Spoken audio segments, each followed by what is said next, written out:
friends, and welcome to the School Librarian Learning Network podcast. I'm Steve Tetreault, also known as DrTLovesBooks, and I love talking about all things related to school libraries.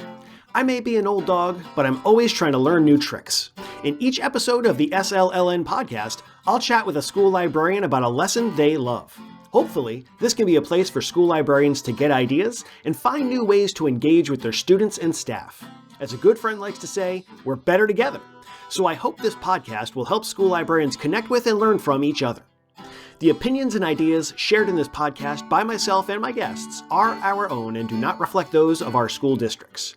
And because school librarians always strive to be good digital citizens, I cite sources when using material that is not my own. Without further ado, let's get to this week's episode. Hey friends, it's me again, and it's me again.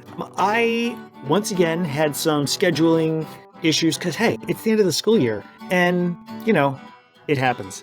We're heading into summer. Hopefully we're all going to get a chance to rest and relax. I'm looking forward to talking to a bunch of folks this summer. And speaking of, we're going into summer. So we're going to be wrapping up our season here for the first season of the SLLN podcast. And I'm going to be bringing you one more guest next week. I'm very excited to talk to Katie Capshaw, and she's going to be sharing some great ideas with us. Before we get there, I don't want to leave you hanging for the week in between, so I'm going to share another lesson. But I wanted to take a second first to just talk a little bit about this first season, because I'll be honest, this has gone so much better than I ever thought it would. I had originally planned to do one episode a month. That was kind of that's what I was doing when I was doing my second season of the One Lesson at a Time podcast for SLC. And I had so many folks so willing to share when I got started back in October that I thought, okay, maybe instead of once a month, I'll do once every 2 weeks. And then there were so many people, I was like, you know what? It's going to be once a week. So I had originally thought maybe I would do 10 episodes, except I started in October, so like 9 or maybe 8 in this first season. And we're up in like the high 20s now. So just so beyond my wildest dreams. I've been so fortunate to talk to such wonderful folks. So thank you to everybody who has been a guest so far. And I am looking forward to talking to all of my guests as we head into season 2. I've already got some folks that I'm really looking forward to talking with, and I really want to talk to you. If I haven't actually had a chance yet to talk to you, to hear about the lesson that you've loved, to hear about that activity that you think is so great, please do reach out. I would love to talk to you. I'd love to hear about what you're doing and find ways that we can share that with other school librarians. So if you haven't yet, please consider dropping me a line or getting in touch with me. I'm on different kinds of social media, spending a lot of time on Twitter these days, on Bluesky, email me. There's lots of ways. So please do. Feel free to reach out. I love talking about folks. Even if you don't want to be on the episode, I just love to talk to you about school library stuff because I love it. Okay, with that said, as we're heading into our second to last, our penultimate episode for season 1, I figured I would come and share with you a lesson on information literacy, reliable resources, and perspective. So this is another lesson from my argument and debate class that I used to teach, and it's one that I think is valuable because it gives students sort of an overview, and maybe teachers an overview of what information literacy is. I recently wrote a piece about the difference between information literacy and media literacy, and I think it's really easy for folks to conflate those, maybe even confuse those, although they are very different ideas. Information literacy and media literacy. Information literacy is the big picture that incorporates lots of different kinds of information, including within it the subgroup media literacy. We're not going to get into those differences right now, but I want to just kind of throw out there, yes, there's absolutely a difference. And if you're interested in learning more, finding some ways to discuss that with folks, check it out on the AASL blog. But let's talk about this lesson. Let's talk about this lesson. So this lesson starts with just kind of explaining to students, like, let's define the term information literacy. Like, what does that mean? And one of the things I lean on very heavily when I talk about information literacy with students is reliability and how we use the information.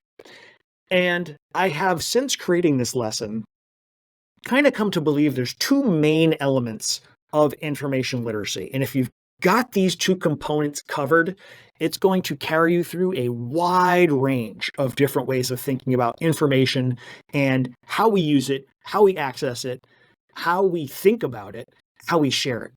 So I think we've got to consider context of the information. Where's it coming from?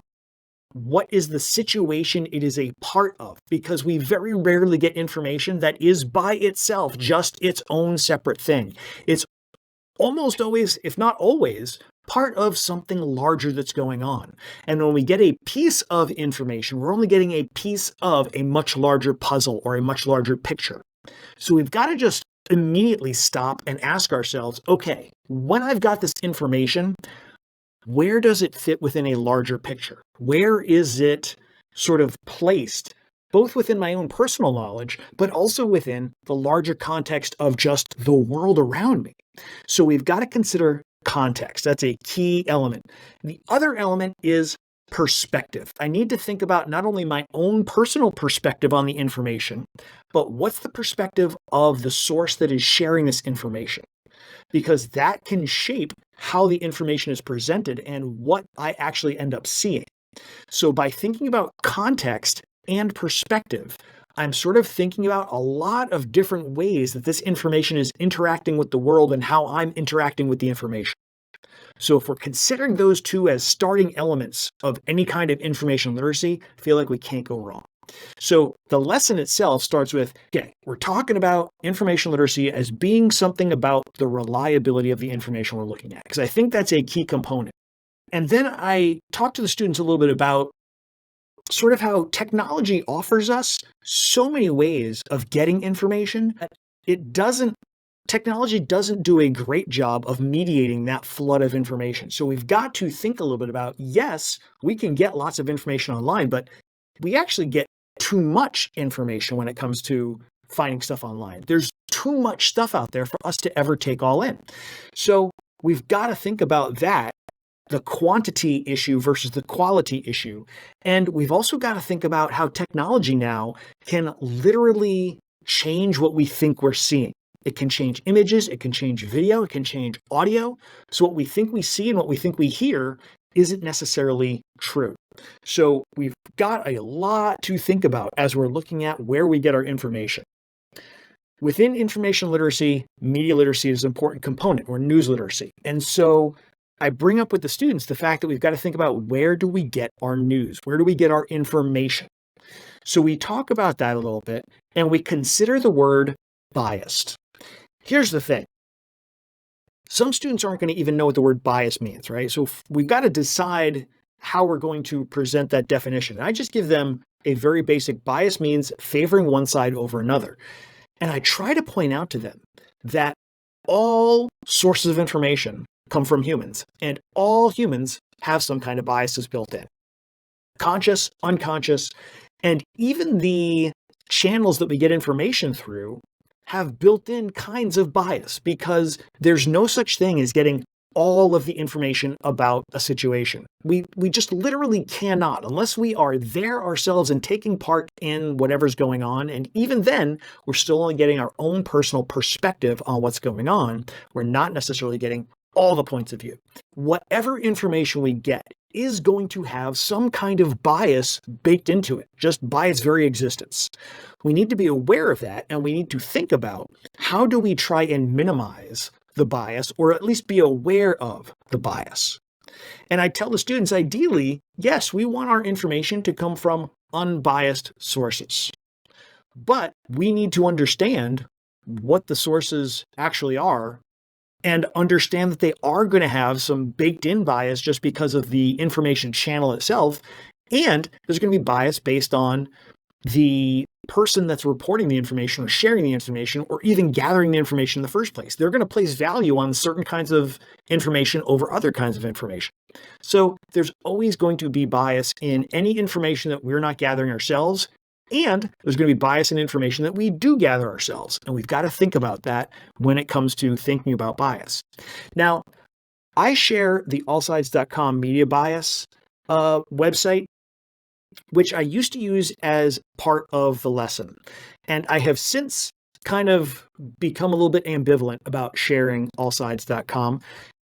It's been pointed out to me that when we look at sources that rate the bias of different media sources or news sources or information sources, that A, there's an inbuilt bias in those bias ratings, and B, it tends to put a variety of sources on the same playing surface as each other, even though they may not deserve to be on the same level as each other. By putting, let's say, NPR on the same rating chart as the Weekly World News, which is a source that used to talk about how Elvis was sighted in Florida and how I'm having Bigfoot's baby. Putting that on the same chart as NPR or the Wall Street Journal, in some people's minds, is going to conflate Weekly World News and these other sources, right? So we've got to consider when we're looking at these bias charts, are they doing what we need them to do, or are they actually maybe setting up a different issue that we need to consider? So then I talked to the students a little bit about perspective and context, why those are so incredibly important. And that was something that I added later on because it was not something that I was considering when I first started teaching this lesson. But it came to really stand out in my mind as a very important piece of information, a piece of anchoring when we're thinking about information and news. Within the slides that I share with the students, there's a second slideshow that I bring the students to, and it's just purely about perspectives and thinking about how we see, literally how we see things, and sort of the way we look at information and the perspectives we see it from.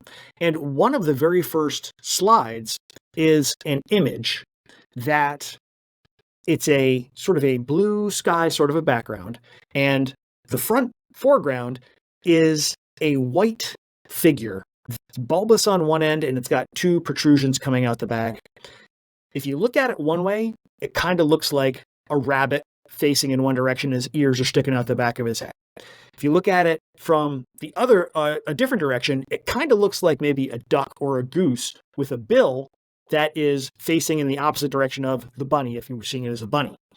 And so this picture includes some speech bubbles. And one of the speech bubbles says, "Hey, look, a duck."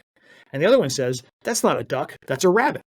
And so I asked the students, what do you see? Is it a duck or is it a rabbit? And they go back and forth and they go back and forth and they go back and forth. And they try and convince each other that, it's a duck. No, it's a rabbit. And then I asked them, well, is there a way that we could find out if it was a duck or a rabbit? And they go, well, no, we can only see what's here. And I said, so we're only seeing some of the situation. We're not seeing the full picture. And I say, if we pulled back, if we were able to pull the camera back from this image and see more of what was there, would having more context help us figure out if it was a duck or a rabbit? And sometimes the kids will go, oh, no, it could be one or it could be other. I said, well, it can't be both a duck and a rabbit, right? So if we pull the camera back, we're going to see either there's a duck body underneath here or there's a rabbit body underneath here. Or maybe it's some horrible mutant, but probably it's one of those two things, right? So having more context and having a different perspective, if we change the perspective, we might get more context, and that might help us figure out this thing that we're looking at, that some people are going to say is one thing and some people are going to say is another because they're not seeing the full picture. And then that's followed by an image of a cylinder, a section of a cylinder floating in space. And there are two different colors of light shining on the cylinder. And shining on it from one direction is a blue light, and it makes a shadow of a square. And shining on the 90-degree perpendicular direction is a yellow light, and that makes the shadow of a circle. And the next slide shows that, yes, the shadow of the square is true. Like, that is actually a thing that is there. And the shadow of the circle is also true. Both of those things are true. And if I ask somebody, is this a square or is it a circle? It's true that it looks like a square in one direction. It's true that it looks like a circle in another direction. But then pointing to the actual cylinder itself says, this is truth. The truth is that it's not one or the other. that there's more going on than just one angle. There's more to see than just this one perspective. There's more context than just the shadow. And then there's a following series of pictures that show different versions of this that actually show you that there's probably a lot more than just two ways to look at this. And so there's going to be a lot of different opinions about what this could be or what it actually is. But if we pull that far enough, we can see how all of those things might be true for a particular set of perspectives. But it's only when we look at the whole picture that we really truly understand what the whole thing is. Then there's a couple of different pictures showing photographs that have been taken of different news stories from different perspectives that really kind of drive home the point of, depending on where you place a camera, you can drastically affect what people think they're seeing. So there's lots of different ways to help the students think about the fact that whatever mediated experience they're getting, it is mediated, and they may not be seeing all of what's there. Toward the end, there's a picture of, this floated around on the internet for quite a bit a while back, and there's a number on the ground, and one person is pointing at it from one side and saying it's a 6, and somebody is on the other side pointing at it saying it's a 9. And the text underneath that, when it originally circulated, said, just because you are right does not mean I am wrong. And the idea was, when this originally circulated, you can have a different opinion than somebody else, and that doesn't mean that you're wrong. But as I point out to the students, well, okay, one person's pointing at it because they're seeing it from one direction and see it as a 6. The other person's pointing at it from the other direction, seeing it as a 9. Sure, what they think they're seeing is what they're saying. But if we look at the bigger picture, if there's numbers on either side of this, if this is like a parking spot, a numbered parking spot, then there's either going to be a 5 on one side and a 7 on the other, or there's going to be an 8 on one side and a 10 on the other.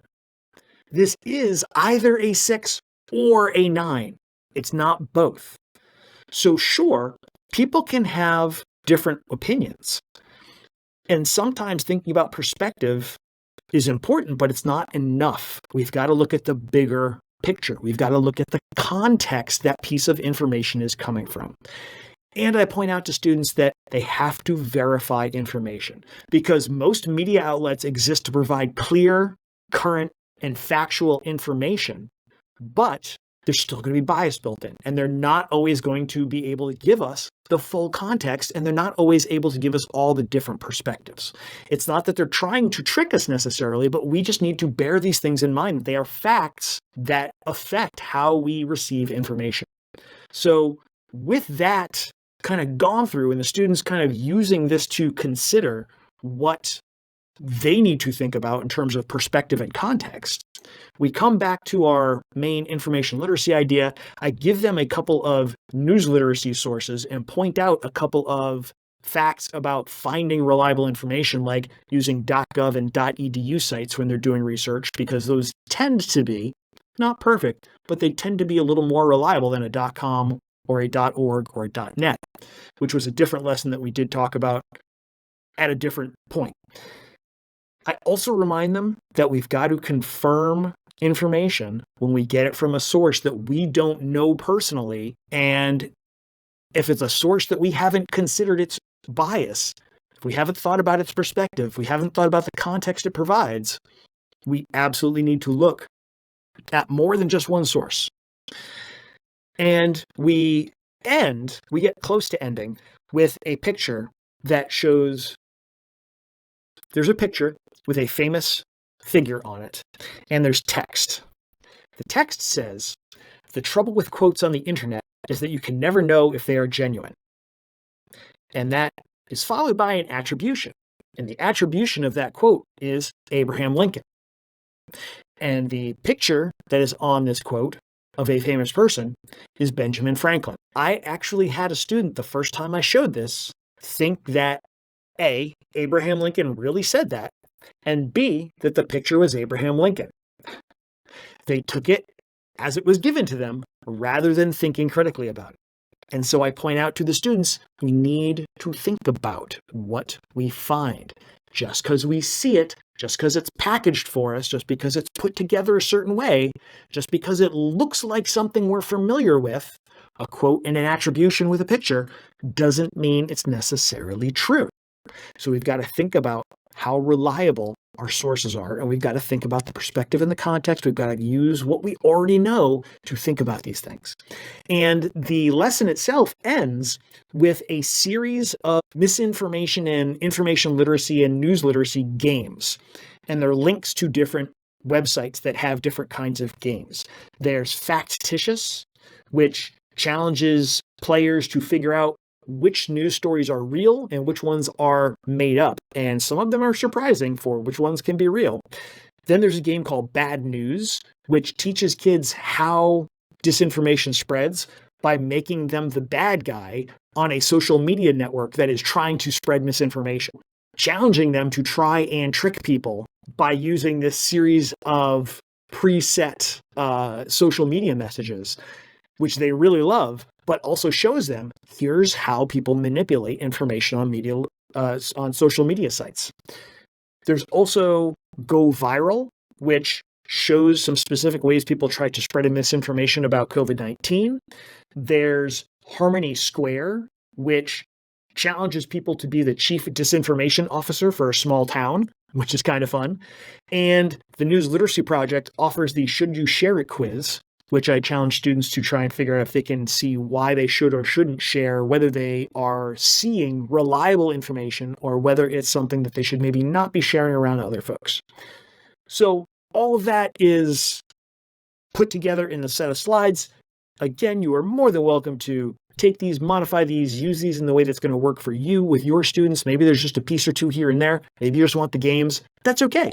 Use what works for you. And now it's time to go to our book break. Book break! Squiddity! So when I share books, I tend to share books that I think you can use in your school, that you might use with students or you might want to share with your staff.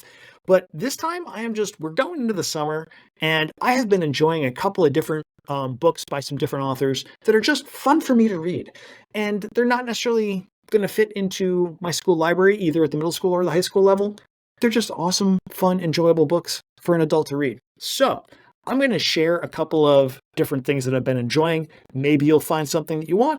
Maybe you won't. That's okay too. So the thing that I'm currently deeply into is a series called Superpowers by Drew Hayes. And I actually came on Drew Hayes through a different series that he wrote that is called the Villains series. And it starts with Forging Hephaestus. And that series focuses on a world where there are superheroes and supervillains. And this book follows someone who is trying to become a supervillain. And there's actually a guild of villains that try to regulate how villains operate in this world to help them get the most bang for their buck, let's say, and not trigger the superheroes of the world. And some of the superheroes are maybe not as good as people think they are, and some of the heroes maybe aren't as bad as people think they are. And it's a very gray world of super powerful people. I'm kind of a superhero nerd, so I really liked it. Each book is incredibly thick. They are these chunks, they're cinder blocks of books, but they're so good. I had a hard time putting down the villain series. And so now I'm in Superpowers, which is a different series about a different world with superheroes, and it follows this group of teenagers who are going into college. And they live in a world where there are superheroes and supervillains, but there are some people who are born with some kind of powers. And people who can control those powers are called supers. But there's some people who have powers that they can't really control. They're called powards, and they can be very dangerous because they are not necessarily in control of their ability that gives them really amazing ways to interact with the world. Some of them are very mundane, basic things. And this group of powered teenagers get an operation that help them take control of their abilities. And they go into a hero training program that runs in this world. There's several of them set up all over the US and in other countries. The one that we're following, this small group of students, they're at a college that has this sort of secret semi-secret program for training people on how to become heroes. And only a tiny, tiny fraction of the people who go through this program actually end up becoming heroes. And there are 5 books in the series. There's basically year 1, 2, 3, 4 are their years of college, freshman, sophomore, junior, senior. And then there's a 5th book called Corpies that I haven't gotten to yet. I'm in their senior year right now. And it's really interesting to see the way that Hayes has sort of thought through this world of what it might be like to live in a world that actually had people with these abilities and powers. Not all of them are on the side of good. Not all of them are on the side of evil. Some of them kind of blur those lines a little bit, but it kind of tackles some interesting ideas. And it's just kind of fun to see different ways of coming up with ways to create people with powers. So that I've been enjoying so much. And there's one other series that I wanted to share. I had never heard of Robert Jackson Bennet before till a couple of months ago. And I had seen a book recommended. He writes a lot of fantasy stuff, apparently. I had never heard of him, never heard of any of his series. But not too long back, I was on Reddit, where I find a lot of book recommendations, actually. And someone had suggested his Foundryside series. And I was so curious when I read the description of this. So I went and I picked up the first book. It's actually the Founders Trilogy. First book is Foundryside by Robert Jackson Bennet. And the first book starts with a young woman who has this strange ability. She, through a series of events, we find out that she used to be a slave, and she has gotten free. But while she was a slave, she had this operation done against her will that gave her this ability to touch objects, touch inanimate objects, and basically be able to communicate with them and see, feel, experience whatever they were able to experience, as it were. And this makes her an incredibly good thief. And so she is this thief that uses this power she's kind of working her way up in the underworld of this particular area, where there are groups that have created these little tiny fiefdoms inside of this kingdom. And each one of these different families, fiefdoms, has people who can scribe the words of creation onto objects and make those objects do things with those words of creation. And it's just, the magic system is so cool. It's so different and so amazingly put together. And the books themselves are really, really fascinating. So I tore through all 3 of those books. So if you're looking for something that's kind of like some fun fantasy, you might want to check out, not fun, but like deep and interesting. And it does have some very funny moments, and it does have some really interesting moments, but it goes kind of dark in places. So just be aware going in. It's got some darkness, but in a really engaging and interesting way. That's the Founders Trilogy by Robert Jackson Bennet. Or if you're more into the superheroes like I am, maybe you want to check out something by Drew Hayes. Each one of his books is a cinder block, but they are really interesting and engaging cinder blocks. He writes super short chapters, but he writes a million of them. I think I'm about 60% of the way through. I'm reading them on my Kindle. I think I'm about 65% of the way through the book I'm on right now, and I'm on chapter 260 or something like that. So lots of short chapters. Anyway, there's a couple of books for you to think about. We're going to have one more guest coming up next week. Then we're going to head into our summer. I hope that you are getting ready to enjoy one if you're not already there. And yeah, that's about it for now. We'll see you next week. Thanks for checking out this episode of the SLLN podcast. Be sure to check out the show notes, which include not only a link to the lesson, but also links to the SLLN website, home to a curated list of free upcoming virtual events and resources for school librarians. It's easy to become a member of the network. Just visit the site and use what you like. If you have an idea, a question, or a lesson you want to share, you can email schoolliblearning@gmail.com. That's school, L-I-B, learning@gmail.com. Know someone with a great school library lesson? Let us know. Until next time, be safe, be good, and be well.